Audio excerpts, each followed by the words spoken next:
How's it going, people? Welcome back to the channel and welcome back to Box to Box. The international break is over, the last international break of the season, and we're in the business end. There's 10 games to go for Arsenal. You all know what we're going for, the Premier League title. And first up is Leeds at the Emirates. I've got Mike here from All Leeds TV. What are you saying, Mike? You all good? Yeah, all good, mate. Nervous about this one, though. Well, we're going to get into all of that. Let's start with Leeds and get your understanding around the club right now. Obviously, outside looking in, you went from Bielsa to Jesse Marsch, and then recently you've got the ex-Watford boss in Yavi Gracia. Gracia. Yeah. Gracia, yeah. Yeah, Gracia. Yes. How's it going so far? Ups and downs, literally. I mean, we started off the season all right. We won 2 games and drew 1, and then since then, I think we lost. We didn't win a game in 9, and it was just really, really frustrating. So you could see the downfall of the players; they weren't in it. Then we got a good result against Liverpool, Bournemouth, and then again we went on another 9 games without winning. We sacked Jesse Marsch. For me, it looked like the players weren't playing for him. They didn't want to do anything. They didn't know the shape. They didn't know if we were going forward, if we were going back, what was going on. And then obviously we had the caretaker manager in, which we got a point against Man United, then we lost, and our performance against Everton was dreadful. So we had to get someone in. Obviously we went after 3 different managers. None of them wanted to come through in the middle of the season. So we got Javier Gracia on a flexible contract until the end of the season. And since then, I think we're 4th or 5th in the form table. Mm-hmm. I mean, where does these issues stem from? Because it wasn't so long ago, Bielsa was in charge. The mood and the aura around the club seemed to be headed into the right direction. And now, like you said, a couple of managers that you went after didn't want to join midway through the season. The manager you have in now is only there for now until the end of the season. Does this stem from above, or is this just part and parcel of a team, having worked their way up back into the Premier League and initially finding struggles to get settled? I think it stems from a number of different things. Obviously, I've got issues with some of the board. I don't think they're pulling their weight, and some of the transfers we've had in are shocking. Obviously, Bielsa only had one style near the end of the season. It was just gung-ho, whatever happens, happens. If we outscore the team, great. If not, well, that'd be it. Whereas the season before, he adapted. So we went through that game against Man City where we won. All the top 6, we didn't lose at home. Whereas now it's a bit like, kind of thing. We're conceding 6, 7. Then we got Jesse Marsch in, who kept us up. Some fans said he should have gone at the end of the season. Some say he should have stayed on. Again, players just didn't want to pay for him, it looked like. Yeah. Has there been any positives that you can take out of the season so far? Some of the performances, yes. I mean, against you lot at the beginning of the season, I thought we played really well. It was one of our better games. Yes, we lost 1-0. I think it was, but it was still one of our better performances. Obviously, Chelsea will beat them 3-0. But since then, it's a bit like lackluster. I think our game against Wolves last game, we done really well. Brighton, we had a game plan. It wasn't pretty by any means. I thought this is a step back, but looking back at the game now, I can see what he was doing. He had a tactic, and if he can keep that tactic up game by game, I think we'll be all right. I looked at your form recently. You mentioned the Wolves win. You've won 2 out of the last 6, and I've focused more in on the away results. In the last 3, you won the last one out against Wolves. You lost the other 2. Are you strong? Are you a stronger team at home? Because again, you mentioned the first meeting between us earlier on this season, and if I'm honest with you, in the first 14 games leading up to the World Cup, I think Leeds posed the most difficult test of the lot. In the second half, you probably deserved to take something out of the game. Bamford had missed the penalty, and I remember it was all hands on deck for Arsenal in that second half. I don't believe we had a shot on target, if I'm not mistaken. And like I said, Leeds probably deserved to take something out of it. But are you a stronger team at home, or has the form been indifferent home and away all season? I think it's indifferent. Obviously, we won away at Anfield, and then we won at home against Bournemouth. It's been a mixed bag, really. I think under Gracia now we'll see different with how we play, depending on who we're playing. So I don't think home or away is going to matter much. I just think the tactics will be more important. Yeah. Home ground will definitely be more of an advantage to us than going away, and we never do well in London anyway. And you mentioned nerves at the start of the video.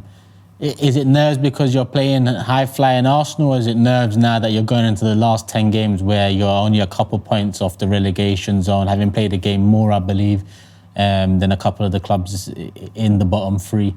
Where does the nerves stem from? Is it Arsenal, or is it where you're at in the league at the moment? A bit of mixture of both, really. I think before the international break, I was more confident we'd get something. But obviously, Tyler Adams got injured.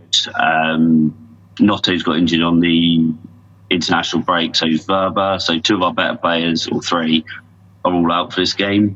So it makes it more nervous in that sense. And the position of the table, I mean, 8 teams, 2 points separate 8 teams at the bottom. So it's really hit and miss. I mean, we slip up, we can go back into the relegation zone. So it is one of those, that's why I'm nervous kind of thing.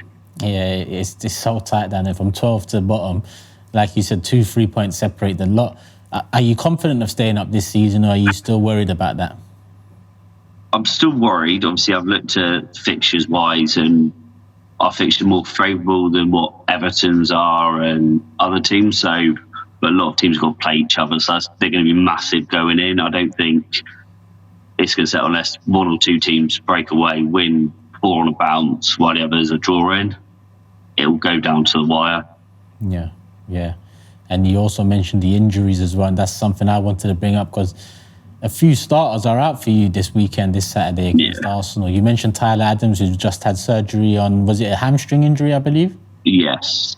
So I believe it was, yeah. That's going to keep him out for a little while. And then you mentioned 2 more, Werber and Gnonto as well. Who, you know, the latter being one of the stars of your season so far, a young up-and-coming player. But Werber as well, defensively, he's been a mainstay for you. How important are those losses? I know Werber and Gnonto, it's not long-term. I'm reading that they should be back for the game after Arsenal. But how important are these missing players? Massive. They are massive. I think Werber's, since he's coming in January, he's shored up our defence. I know we're still conceding goals, but he's making us look more comfortable. Whereas now we're going to have Pascal Strauch or Cooper back, which I'm not great about. I mean, they've got a mistake in them, so I think Werber shores it up a little bit more. And obviously, our 2 centre mids, Tyler Adams is out, which is a massive blow for us, and our left winger, which we do have more options on the wing than we do at centre back, which is more positive. Yeah, but unfortunately 3 out. We've got William Saliba out of this game, which is a big loss for us, but we are the home team, and I do still expect a victory. There's question marks over Partey at the moment as well, having missed out on the last Ghana game with a slight issue in their words. So it'll be interesting to see what happens with him leading up to the game, whether he gets a training session or 2 in, because that's another important player for us. So definitely missing out on one important part of our first team in Saliba, potentially missing out on 2. I am still confident going into it because of the way we've performed so far this season. And Mike, I want to move on to Arsenal a bit now and get your thoughts around Arsenal, the improvements and the progress made in the last 18 months and in turn going for a league title this season. Yeah, I like your style of play. Obviously, I'm a massive fan of Ben White, what he did with us.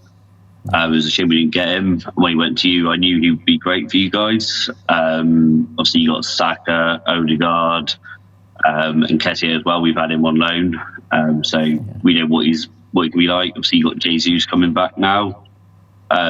Your attacking threat is definitely up there, one of the best in the league.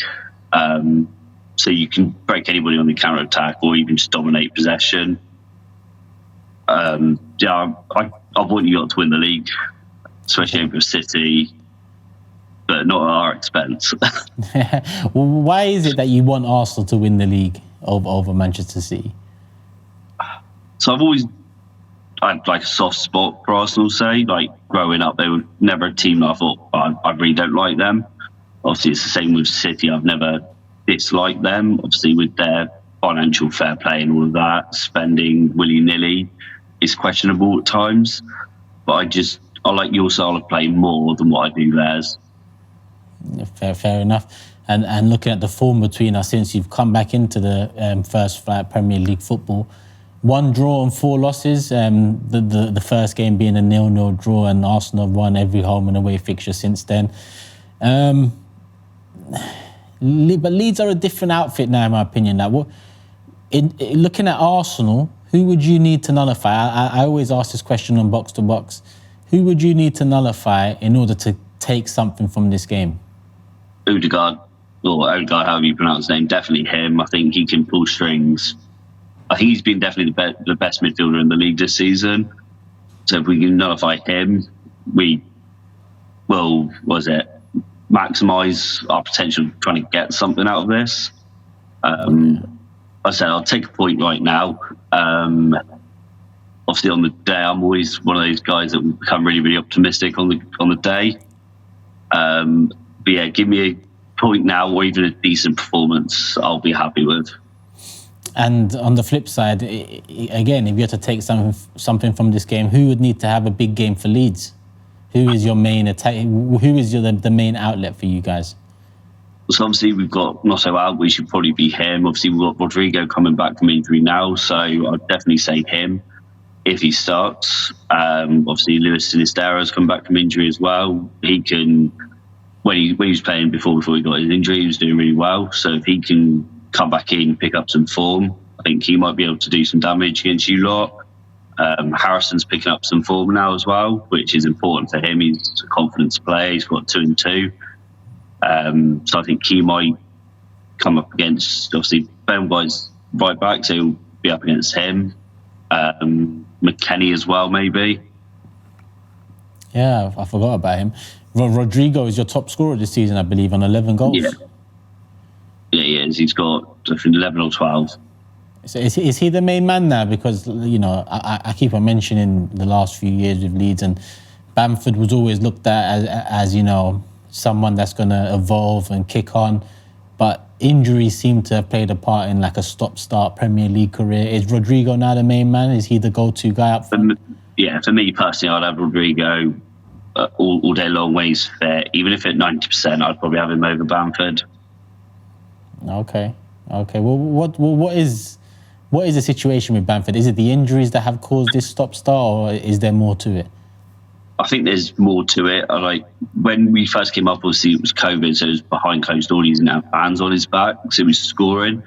And since the fans come back in, his form's dropped. He's got injuries. He came on, scored, got injured celebrating, which isn't great for anybody. But he scored a couple goals recently, so hopefully if he does play, or if they play together, he can push on and start showing what we've seen before.